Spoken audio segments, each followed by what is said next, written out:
जी प्यारे बच्चों, कैसे हैं आप? मैं उम्मीद करता हूं कि आप सब ठीक होंगे। So welcome to GS academy YouTube channel. आज की वीडियो में बात करेंगे हम आपसे चैप्टर नंबर 6 केमिकल रिएक्शंस, इसके शॉर्ट क्वेश्चन आंसर्स जो कि एक्सरसाइज में मौजूद हैं।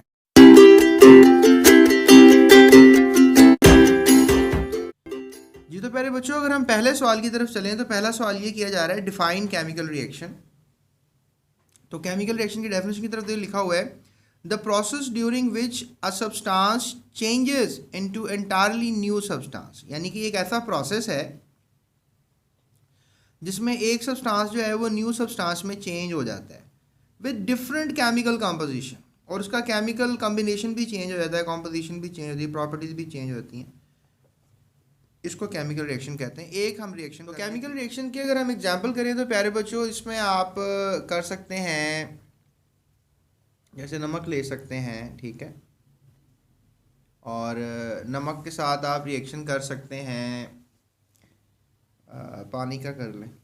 अब आप कहेंगे सर हम जब भी नमक को पानी में डालते हैं तो दोनों जो हैं आपस में रिएक्शन करने के बाद वो तो सिर्फ सॉल्यूशन बन जाता है।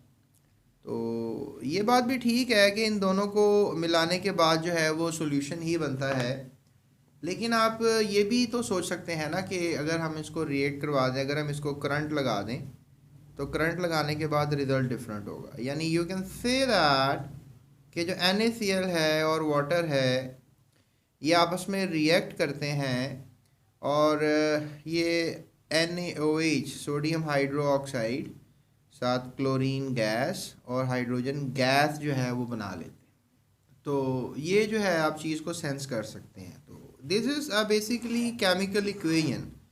तो इसमें ये जो केमिकल्स थे ये रिएक्शन के शुरू में थे, और अब ये जो केमिकल्स हैं ये रिएक्शन के बाद में। तो इनकी प्रॉपर्टीज़, ठीक है, इनके करेक्टरिस्टिक्स इनसे नहीं मिलते, ये अलहदा हो गए। ये देखें, जैसे पहले नमक था आपने लिया, पानी लिया था आपने, तो अब ये जो चीज़ें बन गई हैं ये एक नई बन गई हैं। सो दे आर बीइंग चेंज। सो इस चेंज को हम कहते हैं केमिकल चेंज, ठीक है। और इस इक्वेशन को क्या बोलेंगे? Chemical equation. तो आप वो जो मैंने अभी आपको स्टेटमेंट बताई है उसके बाद आप ये एग्जाम्पल लिखो, और ये एग्जाम्पल आप एज इक्वेशन लिख सकते हो, ये वाली, तो आपका बड़ा ज़बरदस्त जवाब हो जाएगा। तो बेटा अब हम अगर दूसरे सवाल की तरफ चलें तो सवाल कर रहे हैं कि रिएक्टेंट्स क्या होते हैं, फिर सवाल कर रहे हैं प्रोडक्ट्स क्या होते हैं। तो अभी जो मैं आपको इक्वेशन बता रहा था, लेट्स से दैट इसी इक्वेशन की बात कर लेते हैं। तो इसमें ये जो एरो होता है जो टेल की तरफ, मतलब जिन्होंने भी रिएक्शन करना होता है, ये रिएक्टेंट्स कहलाते हैं। आप अभी मतलब ये इक्वेशन लिख सकते हो, और आप इस तरह एरो बना के ना नीचे, यहाँ पे नीचे लिख सकते हो कि ये क्या है? रिएक्टेंट्स। ये तो आपकी एग्जांपल हो जाएगी। और फिर जो हेड की तरफ सारे जो कंपाउंड्स लिखते हैं आप, इनको क्या बोलते हैं? प्रोडक्ट्स बोलते हैं। तो लिहाजा इनको आप क्या क्या कह सकते हो? प्रोडक्ट्स कह सकते हो। तो फिर आप ये जवाब दोगे ना कि जो ऐसे सब्सटेंसेस हैं जो रिएक्शन में हिस्सा लेते हैं केमिकल रिएक्शन में, उसको क्या कहते हैं? रिएक्टेंट्स। और फिर हम कहेंगे ऐसे सब्सटेंसेस हैं जो कि बनते हैं, फॉर्म का मतलब होता है बनना, ठीक है, रिजल्ट ऑफ रिएक्शंस, उसको क्या कहेंगे? प्रोडक्ट्स। तो इस तरह का सिनेरियो चल रहा होता है। उसके बाद सवाल करते हैं जी व्हाट इज़ केमिकल इक्वेशन, कि केमिकल इक्वेशन जो है वो क्या होती है।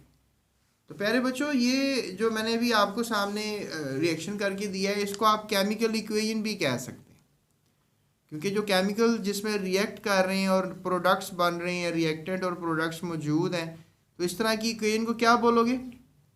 Chemical equation.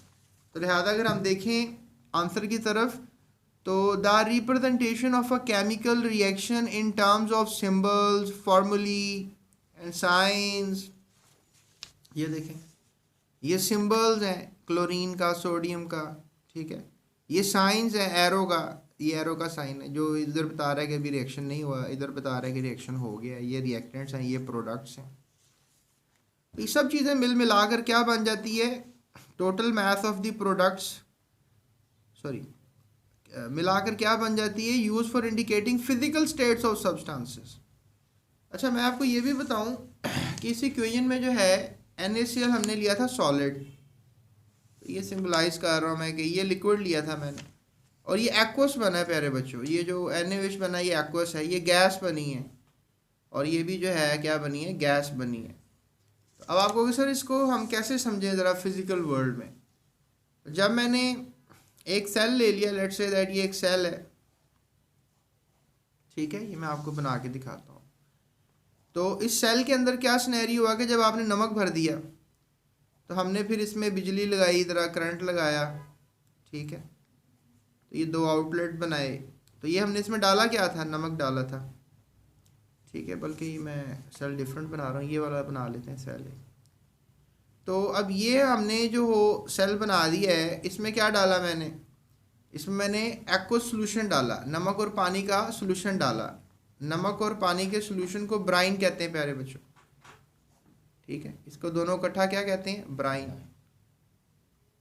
तो ब्राइन जब मैंने इसमें प्यारे बच्चों डाल दिया तो फिर क्या सिनेरियो हुआ कि बिजली लगने से क्या हुआ कि नीचे जो है गिरने लग गया NaOH बन के, लेकिन वो पानी में मिक्स था। अभी जिस तरह पानी में नमक मिक्स हो जाता है, इस तरह ही NaOH जो है वो भी किस में मिक्स है, पानी में मिक्स है।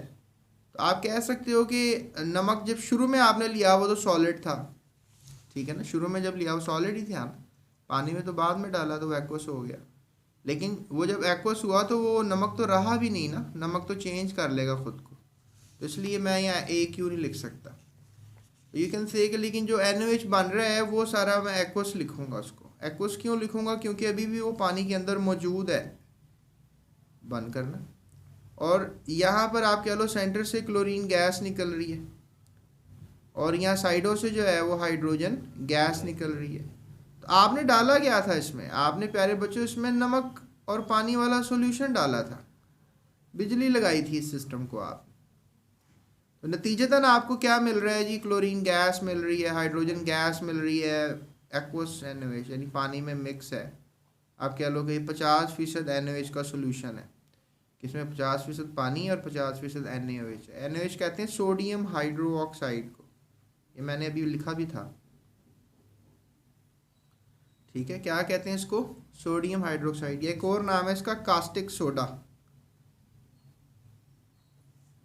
तो ये आप सब बच्चों को पता होना चाहिए कि भाई ये सिनेरियो चल रहा है इक्वेशन में, ठीक है, इक्वेशन में ये सिंबलाइज किया जाता है। लेकिन ये चीज़ें ज़्यादातर आपको नहीं लिख कर बताते हो, ज़्यादातर भाई ये बताते हैं कि जो सब्सटेंसेस हैं वो आपस में रिएक्ट कर रहे हैं और क्या बनाते जा रहे हैं, प्रोडक्ट्स बनाते जा रहे हैं। तो ये चीज़ ज़्यादा इम्पोर्टेंट जो है आपको पता होनी चाहिए, ठीक है। तो फिर इसका ये जवाब होगा व्हाट इज केमिकल इक्वेशन, ये आप नोट डाउन कर लें, ठीक है। उसके बाद अगला सवाल किया जा रहा है, state the law of conservation of mass. तो state the law of conservation of mass की तरफ अगर हम देखें तो यहाँ पर वो बेसिकली ना एक लॉ की डेफिनेशन पूछ रहे हैं, कंजर्वेशन ऑफ मास। तो ये हमें बताती है कि जो हमारे पास इक्वेशन है इसमें जितना भी मास था ये कन्वर्ट हो गया हुआ है। मतलब ये नहीं होगा कि अगर आपने ये 10 किलो लिया है तो ये प्रोडक्ट 10 किलो बन जाएगा आपका, तो ये हो सकता है। लेकिन अगर आप ये कहें कि आपने 10 किलो लिया है, आपको 9 किलो मिला है और 1 किलो गायब हो गया, ऐसा नहीं हो सकता। अगर आपने नमक लिया 5 किलो, 5 किलो पानी लिया है तो 10 किलो आपको मिलेगा ना उसमें से। ये अब कितने किलो मिल रहा है, ये कितने किलो मिल रहा है, ये कितने किलो मिल रहा है, ये एक अलग बात है। तो कंजर्वेशन ऑफ मास हमें बताता है कि कभी भी चीज़ें तबाह नहीं होती, ख़त्म नहीं होती। यानी कि अगर ये जो मास है ये हो सकता है कि 10 किलो लिया तो कन्वर्ट सिर्फ 5 किलो हुआ, तो 5 किलो अभी भी पड़ा हुआ है NaCl की शक्ल में, पानी की शक्ल में। यानी कन्वर्जन रेट, जिस तरह 10 रोटियां रख दूंगा आपके सामने तो आप 2 खा लोगे तो 8 रोटियां वैसे ही पड़ी रहेंगी, तो कन्वर्ट कितनी हुई, 2 हुई। 10 कबाब रख दूंगा तो 2 या 3 खा लोगे तो 7 वैसे पड़े, 8 वैसे ही पड़े, तो कन्वर्ट कितने हुए, डेफिनेटली 3 या 2 ही हुए जितने खाए आपने। तो मैस कन्वर्ट हो जाता है किसी और शक्ल में। ये नहीं होता वो डिस्ट्रॉय हो जाता है, तबाह हो जाता है, ख़त्म हो जाता है, ऐसा नहीं होता। 1% भी ऐसा नहीं हो पाता। तो पूरी दुनिया में जितना मैस है, अगर लेट्स से अर्थ का वज़न है, तो अगर मैं कहूँ जी अर्थ का वज़न है जी सपोज कर ले 99.99999999 ट्रिलियन टन्स सपोज कर रहा हूँ। तो अब तुम कहोगे सर ये पॉइंट के बाद तो ये वैल्यूज़ की इतनी कदर नहीं रहती। प्यारे बच्चों, ये वैल्यू भी चेंज नहीं होगी। अगर आप कहें कि अर्थ का वजन में कमी आ रही है तो सर आपको 10 फिगर्स के बाद कोई ये वैल्यू चेंज कर दे, नहीं होगी चेंज। अर्थ के अंदर जितना मैस है उतना ही रहेगा, वो तो ना तबाह होगा ना ख़त्म होगा, डिस्ट्रॉय नहीं। शक्ल चेंज कर सकता है कि पानी है, जिस तरह मैंने आपको बताया ना, पानी है तो पानी जो है वो सोडियम के साथ अंदर जाके छुप सकता है, उसमें कन्वर्ट हो सकता है, कोई केमिकल चेंज ला सकता है, लेकिन तबाह नहीं होगा मैस। तो ये बात आप सब बच्चों को भी पता होनी चाहिए कि mass is neither created nor destroyed. ठीक है, mass is neither created nor destroyed. ठीक है, नॉर डिस्ट्रॉयड। तो ये आप सब बच्चों को पता होना चाहिए। ये है law of conservation of mass. ये देखें कि during a chemical reaction the total mass of reactants is equal to the total mass of the products. तो ये है law of conservation of mass. या आप ये लिख लें, mass is neither created nor destroyed. ठीक है, आगे लिख लें, but it changes from one form to another form. एक फॉर्म से दूसरी फॉर्म में भी चेंज हो सकता है। ये देखें क्या हुआ, एक फॉर्म से दूसरी फॉर्म में चेंज हो गया। तो ये फिजिक्स वगैरह जब आप बड़ी क्लासों में पढ़ोगे ना, फिर ये डेफिनेशन आ जाएगी। तो अभी ये क्योंकि केमिस्ट्री के लिहाज से लिखनी है तो आप ये लिख लो। ठीक है, उसके बाद सवाल किया जा रहा है differentiate between balance chemical equation and unbalance chemical equation. देखो यहाँ पे कितने सोडियम है, एक। यहाँ पे कितने हैं, एक। यहाँ पे कितने क्लोरीन है, एक। यहाँ पे कितने हैं। तो ये अभी जो आपको इक्वेशन नजर आ रही है ये अनबैलेंस है। ठीक है ना, क्या वर्ड है, अनबैलेंस। लेकिन अगर आप यहाँ पे 2 लगा दो तो आपको पता है कि 2 सोडियम हो जाएंगे, और यहाँ कितने सोडियम है, तो यहाँ पे भी 2 लगा देते हैं। अब 2 सोडियम यहाँ हो गए हैं, 2 सोडियम यहाँ हो गए हैं, और यहाँ पे देखो क्लोरीन को भी 2 हो गए हैं। यहाँ पे भी आपको नज़र आ रहा है कि 2 हो गए हैं।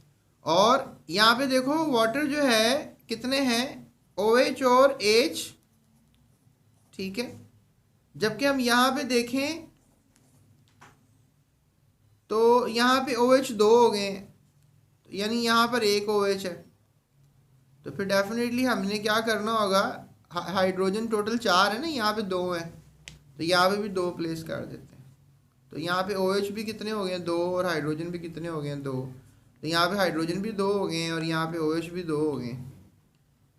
अब देखो क्या सिनेरियो हुआ है कि यहाँ की साइड से क्या हो गई है, बैलेंस हो गई है। तो इसको बोलेंगे बैलेंस केमिकल इक्वेशन। अब बोलेंगे इसको बैलेंस। पहले जितना भी मैं आपको सिखा रहा था बैलेंस नहीं मैंने की हुई थी, अब मैं इसको क्या बोल दूंगा, बैलेंस केमिकल इक्वेशन।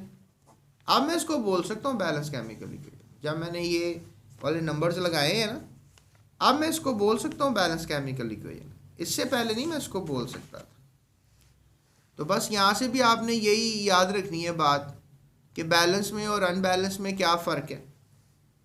क्या फ़र्क है, the chemical equation in which the number of atoms of each substance on both sides of the equation, के सब्सटेंस के दोनों साइड्स पे नंबर ऑफ एटम एक जैसे हो जाए, रिएक्टेंट साइड पे और प्रोडक्ट साइड पे। तो जब एटम्स दोनों तरफ बैलेंस हो जाएंगे तो क्या बोलोगे उस इक्वेशन को, बैलेंस केमिकल इक्वेशन। लेकिन अगर दोनों साइड्स पे आपको नहीं नज़र आ रहे नंबर्स इक्वल ऑफ एटम्स, तो the chemical equation in which the number of atoms of each substance on both sides of the equation the reactant side the product side is not equal. यानी कि शुरू में मैंने unbalance बोला था तो दोनों साइड पे नंबर बैलेंस नहीं थे ना एटम्स के, लेकिन बाद में फिर मैंने आपको बैलेंस करके भी दिखाया है। तो यही इक्वेशन आप एग्जांपल के तौर पर बैलेंस के लिए भी लिख सकते हो, मतलब ये नंबर्स ना डालो तो आप अनबैलेंस के लिए लिख दो एग्जांपल, और फिर ये नंबर्स डाल के किसके लिए एग्जांपल लिख दोगे, बैलेंस के लिए लिख दोगे एग्जांपल। तो आप एग्जांपलें बड़ी ज़बरदस्त होती हैं प्यारे बच्चों, एग्जाम्पलें मस्ट दो आप मार्कर के साथ, बेशक ये एग्जाम्पल कर दो, मैं तुम्हें नोट्स बता रहा हूँ अभी, तो फिर तो अच्छा हो जाएगा सवाल आपका। तो लकीर के फ़कीर नहीं बनते कि बस जी ये जवाब लिख दो, बस आगे पूछो ना कि क्या है क्या नहीं। तो आपको एग्जाम्पल देनी स्ट्रांगली आनी चाहिए, आप रेफरेंस आपको देना आना चाहिए। ठीक है प्यारे बच्चों, अगला सवाल करते हैं। अब आ रहा है अगला सवाल हमारे पास बी साइड। ठीक है, तो बेटा बी साइड में ये सवाल किया जा रहा है कि exothermic reactions and endothermic reactions क्या होते हैं। देखो एक्सो का मतलब है, थर्म का मतलब है हीट, एक्सो का मतलब है निकलना। ऐसे रिएक्शन जिनके होने से हीट बाहर आती हो। एवॉल्व का मतलब होता है निकलना। ठीक है, एवॉल्व का क्या मतलब होता है, निकलना। तो हीट जो है वो क्या होती हो, इवॉल्व होती हो। हीट का जो सिंबल होता है उसे हम डेल्टा कहते हैं। तो इस तरह के रिएक्शंस को हम कहते हैं एक्सोथर्मिक रिएक्शंस। तो अभी हम कुछ एग्जांपल्स भी करेंगे आगे जाके ना एक्सोथर्मिक रिएक्शंस की। तो इसमें एग्जांपल्स में जो है ना वो मैं आपको बता दूंगा कि कार्बन और ऑक्सीजन जब मिलते हैं ना, कार्बन डाइऑक्साइड बनती है। तो ये एग्जांपल है, या लिख देता हूँ मैं यहीं पे आपको कि कार्बन और ऑक्सीजन जब आपस में रिएक्ट करते हैं तो क्या बन जाती है, कार्बन डाइऑक्साइड। तो साइंसदान ये बताते हैं कि इन दोनों के रिएक्ट करने से जब कार्बन डाइऑक्साइड बनती है तो साथ हीट भी बनती है। तो इसलिए ये प्रोडक्ट हुई ना हीट। तो इस तरह का रिएक्शन जिसमें हीट प्रोडक्ट के अंदर शामिल हो उसे एक्सोथर्मिक रिएक्शन कहते हैं। उसके बाद प्यारे बच्चों एंडोथर्मिक रिएक्शन। एंडोथर्मिक रिएक्शन वो रिएक्शन होता है जिसमें हीट एवॉल्व नहीं होती बल्कि एब्जॉर्ब होती। एब्जॉर्ब का मतलब होता है जज़ब होना। तो इसकी एग्जांपल कर लेते हैं। जैसे फॉर एग्जांपल कि अगर आप कैल्शियम कार्बोनेट को हीट करोगे, ठीक है ना, कैल्शियम कार्बोनेट को क्या कर रहे हो, हीट कर रहे हो, तो कैल्शियम ऑक्साइड पैदा हो रहा है और साथ प्यारे बच्चों कार्बन डाइऑक्साइड पैदा हो रही है। ठीक है, तो अब इसको तोड़ने के लिए, डिकम्पोज करने के लिए हीट चाहिए। तो हीट समझ लो कि प्लस हीट कर लो आप। तो अब ये रिएक्टेंट की साइड पे लिख रहा हूँ मैं, ये देखो यहाँ पे मैंने हीट को प्रोडक्ट की साइड पे लिखा था, इसलिए ये एक्सोथर्मिक था। अब यहाँ पे मैं हीट को किस साइड पे लिख रहा हूँ, रिएक्टेंट की साइड पे लिख रहा हूँ, इसलिए क्या होगा, एंडोथर्मिक होगा। तो ये आपने बस याद रखना है। ठीक है, तो हीट एब्जॉर्ब और हीट एवॉल्व वाली बात याद रखेंगे तो आपको एंडो एक्सो, बड़ा अच्छा सवाल है, ये बोर्ड में आता भी है। और एग्जाम्पलें तो मस्ट है। एग्जाम्पलें अगर नहीं कर रहे तो फिर इट्स समथिंग लाइक कि एक जिस्म है और उसमें बाल ही नहीं है उस जिस्म में। तो इसको समझने की कोशिश करें कि एग्जाम्पल्स कितने इंपॉर्टेंट है, कि जिस्म पे बाल कितने इंपॉर्टेंट होते हैं। तो इस तरह एग्जाम्पल्स किसी भी क्वेश्चन के साथ इंपॉर्टेंस रखती हैं। उसके बाद सवाल किया जा रहा है complete and balance the following incomplete equations. अब ये हमारे पास कुछ इनकम्प्लीट इक्वेशन को बैलेंस भी करते हैं, ठीक है, और कंप्लीट भी करते हैं। तो अब ये देखें हमारे पास क्या है जी, कैल्शियम बाइकार्बोनेट है जी, इसका नाम। HCl के साथ अगर रिएक्शन करोगे तो कैल्शियम क्लोराइड बनेगा, कार्बन डाइऑक्साइड बनेगी, पानी बन जाएगा।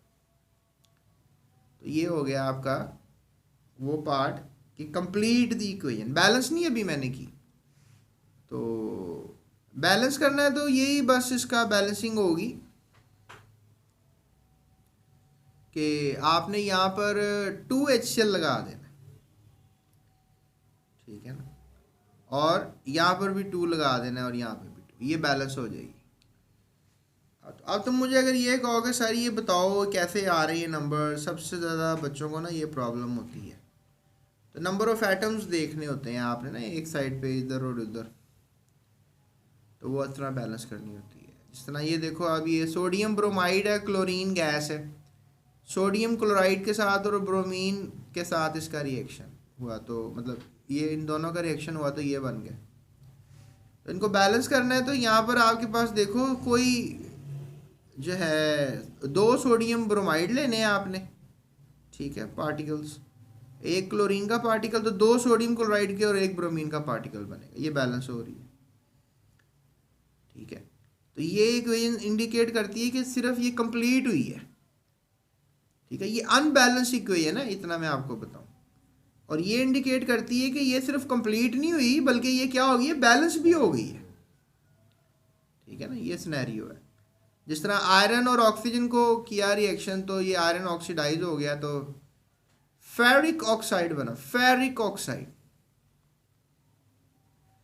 तो यही अगर आपने बैलेंस भी करना है, तो यहाँ पर आपने 4 आयरन लेने हैं, 3 ऑक्सीजन लेने हैं और 2 आपने क्या लेने हैं,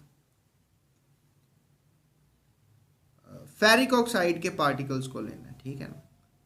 the story is not ended, एक और इक्वेशन है, सोडियम अमोनियम हाइड्रोक्साइड और सल्फ्यूरिक एसिड का पार्टिकल आपस में रिएक्शन कर, तो ये जब करते हैं रिएक्शन, तो फिर ये अमोनियम सल्फेट बनता है और साथ वाटर बन जाता है।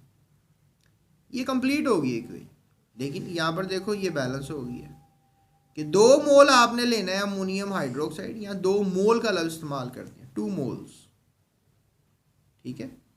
ये जो भी वैल्यू आप इस पार्टिकल के पीछे लगाते हैं उसे मोल्स कहते हैं। 2 मोल आपने क्या ले लिया, अमोनियम हाइड्रोक्साइड, 1 मोल आपने क्या ले लिया, सल्फ्यूरिक एसिड, तो बना क्या, 1 मोल ही बना ना अमोनियम सल्फेट, और 2 मोल जो है वो क्या बन गया, वाटर, ठीक है जी। ये भी क्या हो गई, बैलेंस हो गई कि नहीं।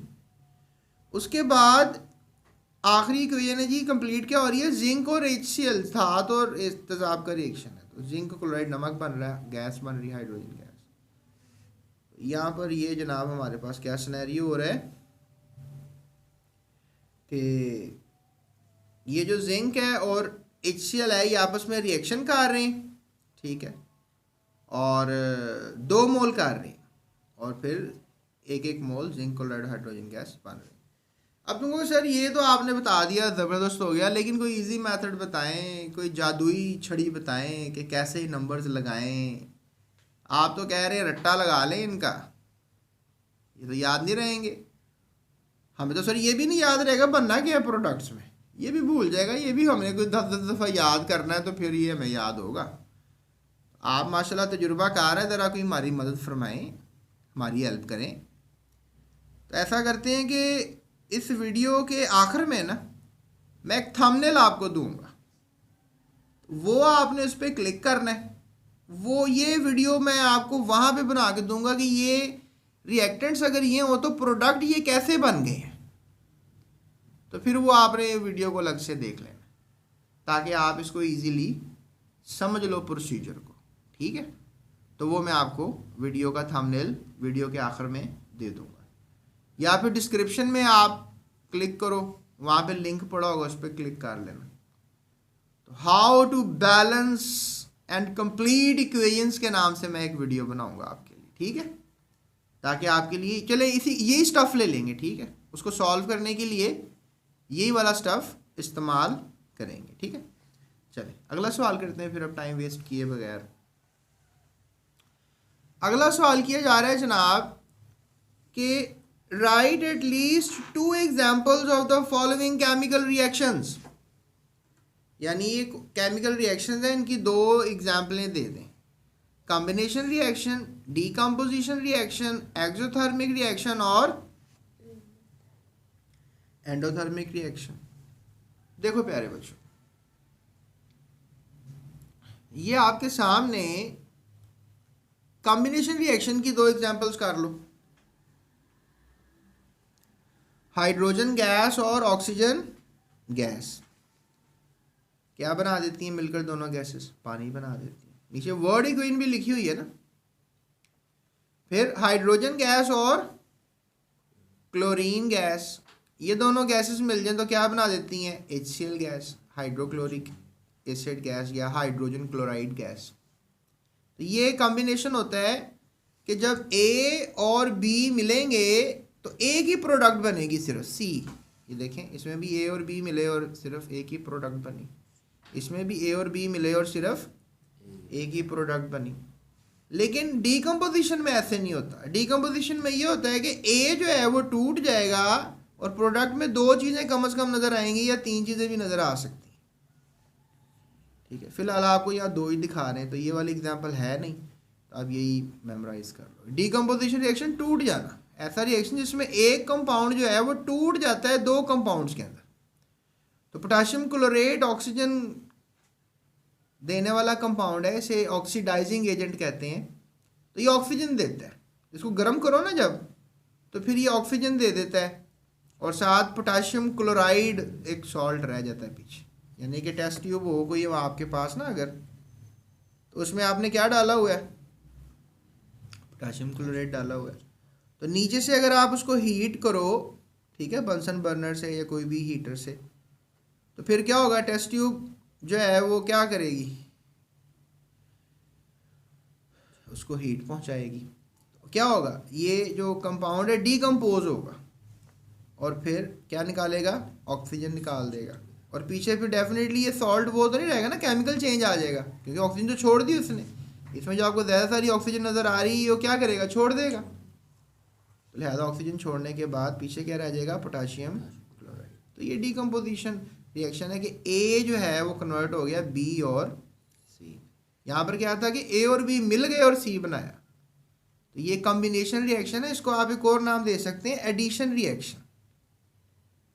ठीक है प्यारे बच्चों, इसको क्या नाम दे सकते हैं, और एडिशन रिएक्शन, कि जब A और B मिले तो C बन जाए, एडिशन रिएक्शन। अगर A टूट जाए, B और C बन जाए तो डीकम्पोजिशन रिएक्शन। एक और एग्जांपल देख लेते हैं, कैल्शियम कार्बोनेट एक सॉल्ट है, चूना कहते हैं इसको, इसको भी हीट करोगे तो क्या सिनेरियो हो रहा है, कैल्शियम ऑक्साइड और कार्बन डाइऑक्साइड 2 चीज़ें बन रही है ना, A टूटा, B और C बन गए। That makes an idea of decomposition reaction. ये किसकी एग्जांपल हो जाएगी, डीकम्पोजिशन रिएक्शन की। स्टोरी इज नॉट एंडेड, एक और करते हैं, एक्सोथर्मिक रिएक्शंस क्या होते हैं, ये देखें। एक्सोथर्मिक रिएक्शन ऐसे रिएक्शन है, मैंने थोड़ी देर पहले भी आपको करवाए थे, कि जिनमें हीट निकलती है। तो कार्बन और ऑक्सीजन को अगर आपस में मिला दें तो कार्बन डाइऑक्साइड बन जाती है और साथ क्या बनती है, हीट, डेल्टा। हीट का निशान क्या होता है, डेल्टा। ठीक है, इस निशान को क्या कहते हैं, डेल्टा। तो प्यारे बच्चों, द स्टोरी इज ऑफ एक एक्सोथर्मिक रिएक्शन में ये भी लगा लें आप कि मीथेन और ऑक्सीजन, ये भी अगर आपस में, मतलब आपके घरों में जो रिएक्शन हो रहा है, चूल्हों में जो रिएक्शन हो रहा है, तो कार्बन डाइऑक्साइड किचन में बनती है जो एग्जॉस्ट फैन से बाहर चली जाती है, वाटर वेपर्स बनते हैं, साथ हीट बनती है। तो जिसे हीट से आपकी हांडी गर्म होती है, हांडी पकती है, वो भी एक एक्सोथर्मिक रिएक्शन है। उसके बाद एंडोथर्मिक रिएक्शन जो है वो आ जाता है। ठीक है, कौन सा रिएक्शन आ जाता है, एंडोथर्मिक रिएक्शन। तो एंडोथर्मिक रिएक्शन में क्या होता है कि हीट चाहिए होती है। अगर आप चूने को हीट देंगे वो टूट जाएगा और कैल्शियम ऑक्साइड और कार्बन डाइऑक्साइड में कन्वर्ट होगा। ये कैल्शियम ऑक्साइड होता है ना प्यारे बच्चों, इसको क्विक लाइम भी कहते हैं।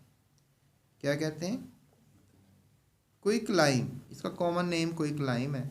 जिस तरह मैंने आपको NaOH का कॉमन नेम क्या बताया था, कास्टिक सोडा बताया था प्यारे बच्चों मैंने आपको। ठीक है, क्या नाम बताया था, कास्टिक सोडा। आई होप आपको नज़र आ रहा होगा। ठीक है, ओके, आई होप अब नज़र आ रहा है आपको, देख लिया होगा आपने। अब अगर हम अगले सवाल की तरफ चलें, छठा सवाल है, उसके बाद 7वां भी है, 8वां भी है। अगर आप थक गए तो कोई मसला नहीं है, आपने वीडियो स्किप नहीं करनी, आप कल आके देख लीजिएगा। ठीक है, लेकिन ये नहीं कि आप कहें जी बस हम तो थक गए अब हमने पढ़ना नहीं है, तो ये गलत है। पढ़ना लाजमी है, ज़रूरी है। और बाकी डिस्क्रिप्शन में लिंक है, आपको कोई और एक्सरसाइज को हल करना है, MCQs देखने हैं, मुझसे पढ़ने हैं, तो उसकी भी डिस्क्रिप्शन में लिंक मौजूद है, तो आप वो भी पढ़ सकते हैं। ठीक है, चलिए अगला सवाल देखिए क्या है, how do the following reactants react together, ये आपस में रिएक्शन कैसे करेंगे। Write down a complete reaction and balance chemical equation, तो ये भी वही दवाई वाली आ गई ना बात, थोड़ी देर बता रहा था ना कि कैसे रिएक्टेंट से प्रोडक्ट बनानी है, फिर उनको बैलेंस भी करना है, तो मैं तुम्हें आखिर में वीडियो दूंगा, उसका थंबनेल होगा। तो ये भी वैसे ही है, ठीक है। तो इसके फिलहाल अभी आप जवाब देख लो, तो ये भी मैं आपको करवाऊंगा अपनी कौन सी वीडियो में, how to balance and complete how to balance, तो पहले क्या लिखूंगा, how to complete and balance chemical equations. ये वाली वीडियो आपने लाजमी मेरी देखनी है, ठीक है, ये एंड में थंबनेल आपको मिलेगा। तो ये बहरहाल आप देख लें, ये सारी मैंने कर दी है आपको ये कंप्लीट। अब 7वां सवाल है कंस्ट्रक्टेड रिस्पॉन्स क्वेश्चंस, ठीक है। तो कंस्ट्रक्टेड रिस्पॉन्स क्वेश्चंस जो हैं उनकी तरफ अगर हम चले जाएं, तो कंस्ट्रक्टेड रिस्पॉन्स क्वेश्चंस का मतलब है कि अगर आपको एक बात बताई जाए तो उसका आप क्या जवाब देंगे खुद से बनाकर, इसे कहते हैं कंस्ट्रक्टेड रिस्पॉन्स क्वेश्चंस। आपको वो कहते हैं जी how combination and decomposition reactions are related to each other, ठीक है। तो कॉम्बिनेशन रिएक्शंस को भी आपने बताना है, आपस में रिलेट करना, और किसको करना है सारे रिलेट, डिकम्पोजिशन रिएक्शंस को। तो कॉम्बिनेशन रिएक्शंस ऐसे रिएक्शंस जिसमें दो या दो ज़्यादा सब्सटेंसेस क्या करते हैं, मिलकर एक कंपाउंड बना देते हैं।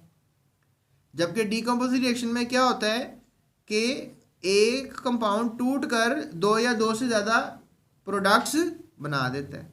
तो एग्जाम्पल आप बेशक पीछे वाले लिख लीजिएगा। फिर सवाल करता है जी वाई द मास ऑफ ऐश, ऐश समझते हैं, राख को कहते हैं, राख को। मैं राख हो गया, मैं राख ना था, मैं राख हो गया, मैं राख ना था, बस किसी ने जलाया मुझे इस तरह। तो why the mass of ash obtained when a piece of coal is burned, यानी अब इसने राख होना है। किसने राख होना है, कोयले ने। कोयला आपको पता राख हो ही जाता है, जब आप कबाब बना बना के खाते हैं तो उसने तो फिर राख हो ही जाना है। खुद वो जल जाएगा पर अपनी हीट से तुम्हारा कबाब पका जाएगा। And is less than the mass of coal, तो कहते हैं कि जो जब आप कोयला जला देते हैं तो कोयले का पीस अगर आपने इस साइज का लिया था तो ऐश तो इतनी थोड़ी सी मिलती है, कोयले का पीस बड़ा होता है। ऐसा क्यों होता है, मतलब कोयला तो उतना ही मिलना चाहिए ना जलने के बाद भी, उसका मास कम कैसे हो गया। तो ये भी कंस्ट्रक्टिव रिस्पॉन्स क्वेश्चन है। ओ भाई, जब ऑक्सीजन ने आके टक्कर मारी कोयले से तो कार्बन डाइऑक्साइड बन गई, तो आधी तो गैस बन गई, उड़ गई, तो पीछे जो मास रह गया वो फिर आपके पास ऐश थोड़ी सी रहनी थी ना। अगर 1 किलो आपने कोयला जलाया है तो फिर आपके पास 200 ग्राम 100 ग्राम तक जो है वो राख रह जाएगी, बाकी सब गैस बन के उड़ जाएगी। तो आपको सर नहीं, हम तो बंद कमरे में रिएक्शन करेंगे, गैस को उड़ने नहीं देंगे। तो फिर आप कर लें, अब जैसे आपने बंदोबस्त करना है, लेकिन खुली फिजा में आपको पता है आग जलती है, बंद कमरों में आग जल के बुझ भी जाती है, ये आपको पता होना चाहिए। नहीं यकीन आता तो मोमबत्ती जलाएं आप। मैं आपको भी एक एक्सपेरिमेंट बताता हूँ कि आप एक डिश लें, उसमें ज़रा सा एक छोटी सी मोमबत्ती रखें और ऊपर ना गिलास रख दें उसके। तो अब गिलास ऊपर रखने से क्या फ़र्क पड़ता है, मोमबत्ती तो जल रही है, लेकिन थोड़ी देर बाद देखना कि गिलास जब ऊपर रखोगे तो मोमबत्ती बुझ जाएगी। यानी कि जब आपने कमरे बंद में कोई सीन ऑन किया तो आग फिर जलती नहीं रहती, जितना ऑक्सीजन होता है वो इस्तेमाल कर लेती है, तो कार्बन डाइऑक्साइड बना देती है ना। ऑक्सीजन को मैंने भी बताया ना कि ऑक्सीजन के साथ कार्बन मिल गया तो कार्बन डाइऑक्साइड, जब ऑक्सीजन की सप्लाई बंद करोगे तो फिर कार्बन डाइऑक्साइड ऑक्सीजन से कैसे मिलना है, कार्बन ने ऑक्सीजन से कैसे मिलना है। तो ये सारी बात है करने वाली, तो ये बात लिखी भी हुई है यहाँ पे, आप इसको रीड कर लो। उसके बाद तीसरा सवाल वो करता है जी कि how electricity is generated with the help of an exothermic reaction, यानी कि बिजली कैसे बनती है जब एक्सोथर्मिक रिएक्शन होता है, यानी कोयले को जब आप जलाते हैं हीट निकलती है, बिजली कैसे बन जाती है। ये भी कंस्ट्रक्टिव रिस्पांस क्वेश्चन है। तो भाई मेरी बात सुनो, आप जब कोयला जलाओगे उससे बनेगी स्टीम। स्टीम आपने देखा होगा कभी हांडी के ऊपर ना, अगर आपने ढक्कन दिया होता है उसमें पानी काफ़ी होता है तो ढक्कन छलांगे मार रहा होता है, ठक ठक ठक की आवाज़ है। केतली के आपने कभी देखा होगा कोई वीडियो में कि जो केतली होती है तो केतली के ऊपर भी ढक्कन बार बार ऊपर नीचे हो रहा होता है ढक्कन, क्योंकि पानी जब उबलता है तो वो स्टीम बनती है, स्टीम टक्कर मारता है ढक्कन को तो ढक्कन उठ जाता है, नीचे गिरता है। यानी स्टीम के अंदर तो बड़ी ज़बरदस्त पावर है। तो फिर हम यही काम करते हैं कि कोयला जला के स्टीम बनाते हैं। स्टीम से हम ना एक गोल सी मशीन चलाते हैं, उसका नाम है टरबाइन, और फिर वो ना एक धात के ऊपर घूमती है, मैग्नेटिक टरबाइन जो है ना धात के ऊपर, तो फिर बिजली पैदा होती है। इसे इंडक्शन कहते हैं, करंट इंडक्शन। तो ये मतलब एक डैम के काम करने का तरीका है, या किसी कोयला घर के काम करने का तरीका, जो बिजली बनाने वाला कोयला घर है। तो ये सिनेरियो है बिजली बनाने का। तो कोयले से भी बिजली बन सकती है, वो जब ऊपर से गिरता है ना पानी नीचे, तब भी वो टरबाइन को ही घुमाता है, टरबाइन घूमता है, बिजली बन जाती है। स्टीम भी टरबाइन को घुमाता है, टरबाइन घूमता है, बिजली बन जाती है। अब आप एक चक्का बनाएं उसको, जिस तरह वो पट्टे काटने वाला चक्का नहीं होता, वो बना के टरबाइन लगा दें साथ, आगे घुमाइए फिर हाथों से। तो अगर कोई पूछेगा आप क्या कर रहे हैं तो आप कहें भाई मैं तो बिजली बना रहा हूँ। तो फिर ये काम आपसे लिया जाए तो बड़ा मेहनत वाला काम है। तो वही हम स्टीम से ले लेते हैं, वही हम डैम से ले लेते हैं। अब आप कहें सर हम अपने इलाके के ना 2000 मजदूर लेके जा रहे हैं, क्या करने लेके जा रही हैं? चक्का घुमाने जा रहे हैं सर। चक्का क्यों घुमाना है जी? वो सर बिजली बनानी है, हमारे गांव में बिजली नहीं आ रही। तो भाई इंसानों के लिए ये काम करना थोड़ा मुश्किल है, मजदूरी करना मुश्किल है, तो ये काम किससे करवा लेते हैं? स्टीम से करवा लेते हैं। वो पानी जोड़ के ना पहाड़ों के पीछे, पहाड़ों से एकदम नीचे फेंकते हैं पानी को, डैम बन जाता है। डैम आपको होता है कि ऐसी जगह भी बनता है कि पहाड़ों के दरमियान, जिस तरह अभी मंगला डैम आप जाएं कभी तो वहाँ देखिएगा वहाँ पे कैसे दीवारें खड़ी की हुई हैं, पीछे सारा पानी जमा हुआ है। तो दीवार से फिर आपको पता है ना, जिस तरह ये लेट्स से दैट कि ये पानी आ रहा है, ठीक है ना, तो यहाँ पर आपने दीवार कर दी तो क्या सीन हुआ, यहाँ पे सारा पानी इकट्ठा हो गया। तो अब क्या होगा कि यहाँ से पानी गिरेगा, क्योंकि उसने तो अपनी जगह पे वापस जाना है। तो जब ये गिरेगा पानी तो गिरते गिरते क्या करेगा, चक्का घुमा देगा, हमारा टरबाइन घुमा देगा। तो टरबाइन जैसे घुमाएगा बिजली पैदा हो जाएगी, बिजली घर में स्टोर कर लेंगे, फिर आपको महंगी बिजली बेचेंगे। पाकिस्तान में आपको पता है बिजली बड़ी महंगी होती जा रही है।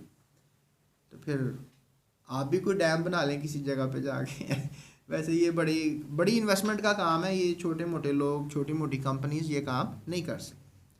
उसके बाद है how will you notice weather a chemical reaction has taken a place upon mixing the reactants. तो कहते हैं कि अगर आपने दो रिएक्टेंट्स को आपस में मिक्स कर लिया है तो आप कैसे नोटिस करोगे कि रिएक्शन जो है वो हो गया हुआ है?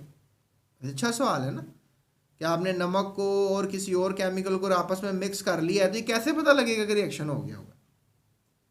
ठीक है, तो बहुत से तरीके हैं जिससे पता लग जाएगा। तो पहला तरीका तो ये कि कलर में चेंज आएगा।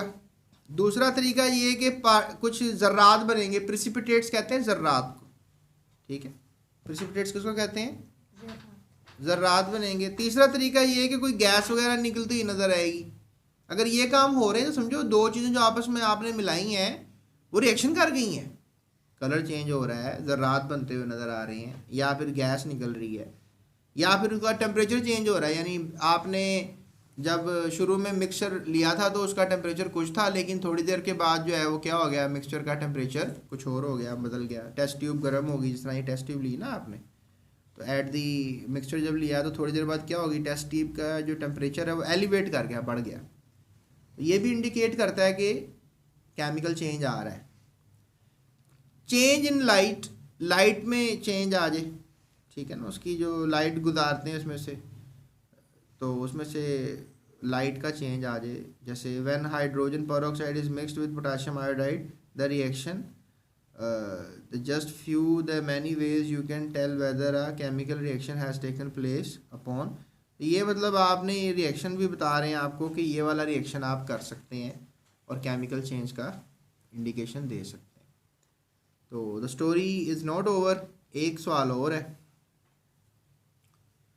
Which metal when ignited, ignited का मतलब जब हम जलाते हैं उसको, in the presence of air gives intense light. तो मैग्नीशियम एक ऐसा मेटल है जिसको जलाया ना, जब आपने कभी फुलझड़ी जलाई हो, फुलझड़ी, तो वो जो फुलझड़ी के अंदर होता है वो मैग्नीशियम होता है।